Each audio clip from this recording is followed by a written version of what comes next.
Without sauce நம்ம வீட்லயே ஒரு சாஸ் தயாரிச்சு ஒரு ஃப்ரைட் ரைஸ் பண்ணியிருந்தேன். ரொம்ப டேஸ்ட்டா வந்துருந்துச்சு. ஸோ, அதுக்கு வந்து புளி, காஞ்ச மிளகா, காஷ்மீரி சில்லி, இஞ்சி, பெப்பர், அப்புறம் ஜீனி சேர்த்துட்டு, அதுக்கு வந்து நம்ம சுடு தண்ணி ஊத்திட்டு கொஞ்ச நேரம் ஊற வைக்கலாம். ஊற வச்ச பின்னாடி அதெல்லாம் எடுத்து நம்ம ஃபைன் பேஸ்ட் பண்ணிக்கணும். ஃபைன் பேஸ்ட் பண்ண பின்னாடி அந்த சாஸ நம்ம வந்து யூஸ் பண்ணிக்கலாம் ஃப்ரைட் ரைஸுக்கு. ரெகுலரா எப்படி ஃப்ரைட் ரைஸ் பண்ணுறோமோ, சேம் அதே மாதிரி தான். வீட்ல எந்த வெஜிடபிள்ஸ் இருக்கோ பார்த்துட்டு, ஃப்ரைட் ரைஸ் போட வேண்டிய வெஜிடபிள்ஸ் எது இருந்தாலும் அத எடுத்து நம்ம யூஸ் பண்ணிக்கலாம். ஆக்சுவலி எக் ஃப்ரைட் ரைஸ் கூட யூஸ் பண்ணிக்கலாம்.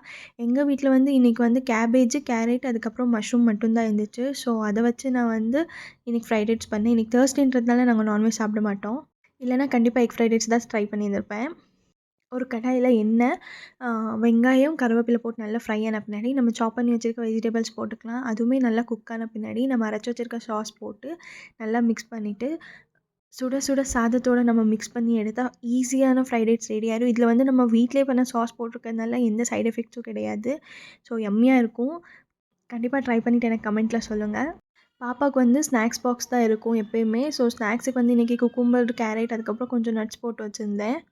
காலையில பிரேக்ஃபாஸ்ட் ஒரு ஒரு வாட்டி சாப்பிடுவாங்க, ஒரு ஒரு வாட்டி சாப்பிட மாட்டாங்க. பிரேக்ஃபாஸ்ட் சாப்பிட்டுருந்தாங்கன்னா அன்றைக்கி லஞ்ச் பாக்ஸ் காலி ஆகாது. சாப்பிடலன்னா லஞ்ச் பாக்ஸ் காலி பண்ணியிருப்பாங்க. ஸோ மிங்க்கும் வந்து நான் ரெடி பண்ணிவிட்டு காரில் ஏற்றி ஸ்கூலுக்கு அனுப்பிட்டேன். இன்னைக்கு காலையிலேருந்து பரபரப்பா தான் வேலை நடந்துச்சு. ஸோ இதான் இன்னைக்கோட விளாக். நாளைக்கு பார்க்கலாம். பாய்.